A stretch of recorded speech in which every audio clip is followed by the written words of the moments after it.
é o canal da Júlia Silva. Esse vídeo aqui vai fazer 5 anos, 29 de abril.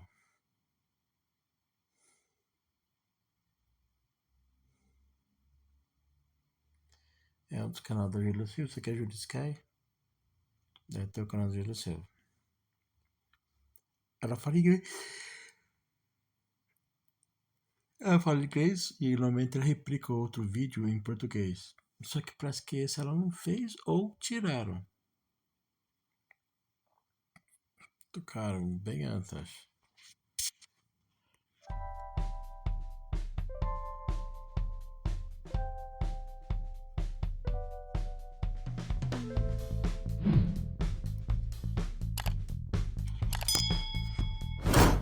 Hey guys! Today's video is gonna be a little different.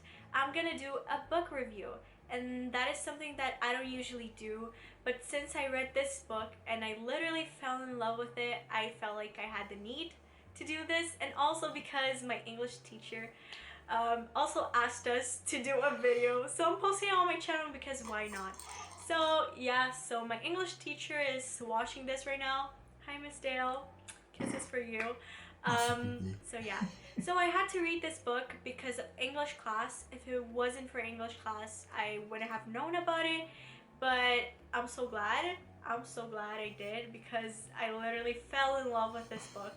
This is not a hate review at all. Like, I really love this book. So the book is about like 4 teenagers, and it's kind of like a murder mystery kind of book. So if you're into that, you're probably gonna like this book. It's a very like teenage book, so I feel like it really captivates the audience, the young audience, like my age, a little bit older as well, because it has slang words. It is like something that a lot of teenagers could relate to, even though the situation isn't really relatable, but the characters are very relatable to teenagers, and I found that super cool. And when I read the book, I felt like I was a part of it. And my favorite character is Rowan Rojas. I'm gonna tell you the story, guys, but anyway, Rowan is my favorite character. I don't know if that's how you pronounce her name, but that's how I feel like you would pronounce it, you know? I read it on my iPad, and let me just check how many pages. Okay, so it has 270 pages on the iPad, and you get a little extract of the second book. So I was so glad, because it's a sequel. It's not really like just one book, and I had like the thirst of reading the book. I really had to read it, and when I was finishing it, I got a little sad because I didn't know it was a sequel, but now I found out it's a sequel, and it has a little part of the sequel, and I'm so excited to read it, by the way. But anyway, so I've been talking, and I'm not telling you the story, so I'm gonna start from the beginning. The story is at Bayview in California, and it isn't really a big city, so it's in California, of course, so that gets a lot of attention, and it goes on the news and stuff like that. The murder happened in a detention, so that was pretty weird.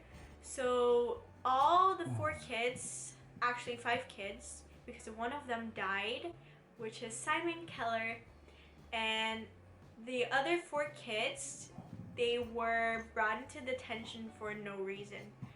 Someone stuck in like cell phones in their backpacks, and the teachers found them, and they were like, you're not allowed to have your phone in class, but that was not their phone. So someone trapped them in detention that day, and they were just all creeped out. They didn't understand why they had cell phones that didn't belong to them in their backpacks.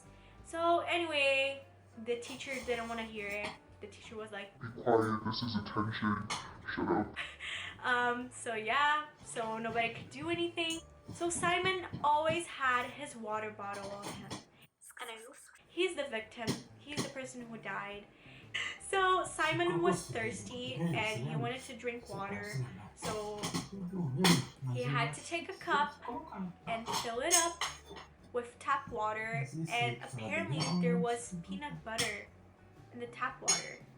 And Simon is extremely allergic to peanut butter, and he has an EpiPen and everything, but like all the EpiPens from the school like disappeared, and that was insane. Like what?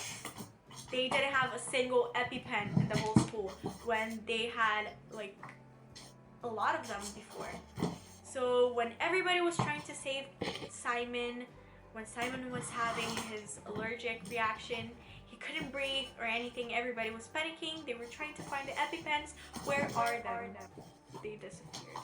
So they called 911. Tell you guys, before Simon went to drink water, there was a car crash in the school's parking lot. So the teacher who was there for like detention, he went down there to the parking lot to see what was going on, if anyone got hurt, but then the cars just race away. So it was just all very staged. You know what I mean? It was just all very weird. And then Simon drank his water, and there was no adult whatsoever to help the teenagers. So when the ambulance gets there, they do what they have to do. They take Simon, and people find out the next day that Simon was dead, that they couldn't really do anything about it. And it was just all very scary for all the characters. So the 4 characters who are in detention are Addie, Cooper, Nate, and Brown. And Addie, she has a boyfriend. His name is Jake. Addie is just very upset, and she goes out of detention. She gets out of detention very upset, doesn't know what's going on. So he comforts her, and he says everything's gonna be alright. Then they go to her house, and like they chill for a little bit. And Nate and Brown, they went outside. They used to go to school together when they were younger, but they don't really have a lot in common. Like Nate is more like that like punky guy, that like rock and roll, not really rock and roll, but like that guy who doesn't really care about anything. He's kind of like the bad boy from the school. He doesn't have many friends. He just doesn't care. And Rowan is a stellar. She really wants to go to Yale because it's a family tradition, and her sister had cancer, and it was just all very hard for her, and she felt like she needed to do all those things to make up for like the time that her sister lost at the hospital. So like she had to be the best student, she had to go to Yale, she had to do this, she had to do that for her sister and to everybody around her to be happy. So she put a lot of pressure on herself. As I told you, Nate, he doesn't really care about stuff, but he is a softie at heart. He's like that because his mom, she used to have like psychological problems, and she started doing drugs, and that was just very hard for her and for Nate, of course, and she just disappeared one day. His dad became an alcoholic. He basically lived alone. Like, I mean, he had his dad, but his dad was always drunk, and like he had to be very independent since a very young age, since his mom left. And he says his mom died. She didn't really die. It's something you guys are gonna see in the book. It's not really a spoiler, but just saying. She didn't really die, but Nate believes she's dead because she never appeared again. So yeah, so they were talking about his mom dying from this car crash, and she was talking about her uncle, if I'm not mistaken. It's in the beginning of the book, so I don't really remember clearly. But anyway, they're talking about that, and Cooper, he's just gone. I don't know what he did. They don't really talk about what happened with Cooper after all this situation happened. But he was very upset, of course. So this is kind of like the story, like what happened with the characters after the murder. And like, as I told you, press started getting into the murder situation. They were all very interested, and the police was all up on them, like interrogating them. And they kept saying to each one of them, like, you can be the first one to give us information, tell us everything you know, and we can help you out on this one. So the police just wanted to like kind of bribe them, Not really, they just really wanted information. And they were saying like if they were the first one, the only one to accept to work with the police to find out who killed Simon, they would give like kind of like a free pass. Not really, but they would help them with the situation. So it was just all very weird from the police. They wanted to put everybody against each other. None of the four were really friends. They all had their own friend group. They were kind of like, you know, Nate didn't have a lot of friends. Brown had her nerdy friends, let's say. And Abby and Cooper, they were part of the same friend group, but they didn't really talk that much together. But anyway, so yeah, so the police was very like on them and put a lot of pressure, and for teenagers that just isn't the best. Someone created a Tumblr account, and that Tumblr account started like tweeting, let's say. So this book has a lot of information. Something that I didn't tell you guys, Simon has a blog. It's called About That, and About That is a blog about all the gossips from school. So this book is very interesting. It's kind of like a mix of Pretty Little Liars, The Breakfast Club, and Gossip Girl. So Simon was the gossip girl from the school. So he had a blog and everybody knew it was him. It was called About That, and like all the times when he wrote something, they were true. Like all the gossips, they were 100% true. So it was a reliable source, and About That destroyed a lot of people's lives. One of the girls got like a huge secret like leaked, and she wanted to kill herself. So Simon wasn't really the best person. He just wanted to fit in.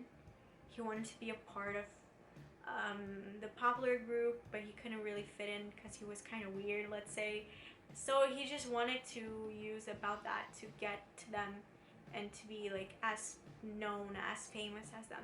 So that's something really important to think, to remember about Simon when you're reading the book. He just really wanted attention. So yeah. So those Tumblr posts were pretty much, they really sounded like Simon. Like it was like the same structure as About That, but there was a twist. They wrote as if it was one of the people in the detention, like one of the four. Even though it sounded like Simon, Simon was dead. It couldn't be Simon. But they talked as if they were in the detention with Simon. So the police just thinks it's one of the four, and yeah, it's just very hard. And they're called the Bayview Four because they become a squad. They try to find out what's going on and stuff like that. But guys, I'm gonna let you guys read the book to find out more about it. I know I'm not the best like storyteller. I'm just saying everything I know about the book, the things that really like made me excited to read it. But this is like basically the story of the book.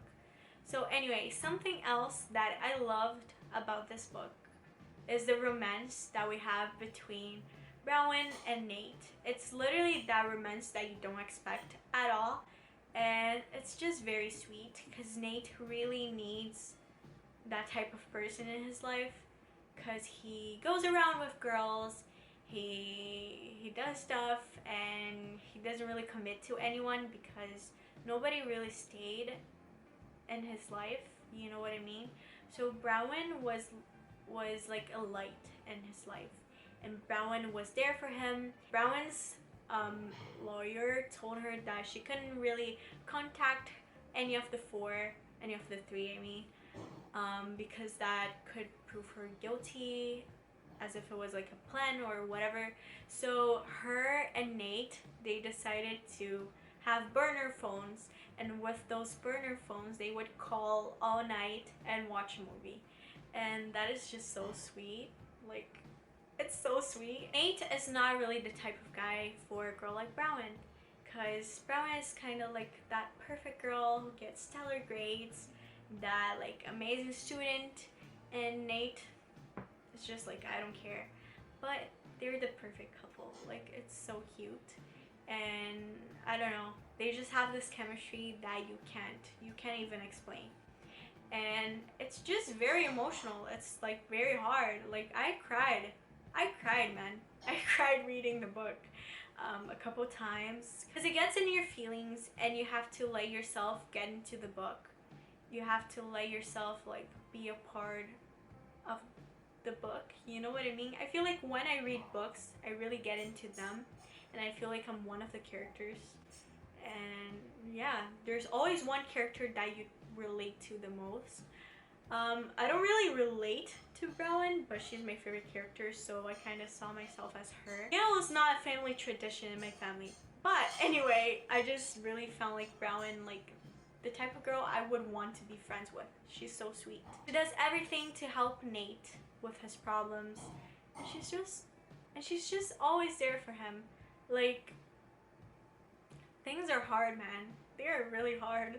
Like, and Noah just like pushes her away sometimes because he's like that. And like Brown's like, no, I'm gonna help you out. She insists she wants to be with him. Like their first kiss was literally so magical. I know it's just a book, but I was reading it and I was like, I was feeling the butterflies. Like I got in it. And yeah, so something really important about the book. The structure. The structure blew my mind. It's so amazing. It is so well structured. It is like first person. It's as if it was a diary, but it's like every character talks. Like every character narrates the story. So so there's a section, like for example in a chapter, I think there are two characters that sometimes just one character because they talk a lot, but like most of the times it's like two characters talk in a chapter, and it's literally written like the character's name, like Nate, and it's as if he was telling the story. So that's pretty cool because you get to see the point of view of each character. So that's really nice, because or else you would be lost. This book has so much information. Very difficult book to read if you're pretty young. I feel like the age to read this book would be 13 to even like 30 if you want, 40, it doesn't really matter.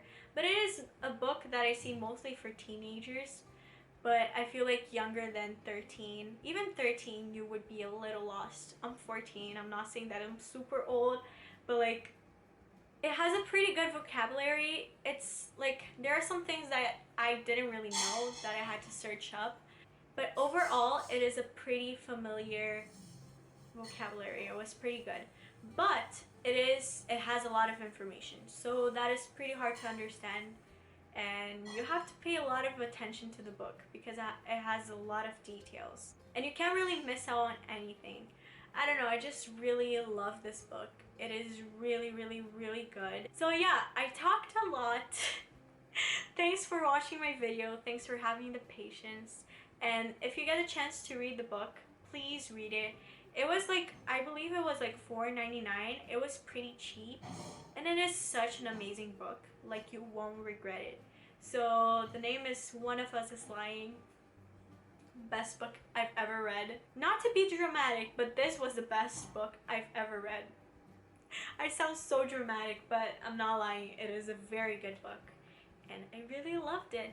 So that's it, guys. I hope you guys enjoyed my book review. This book is definitely a 10 out of 10.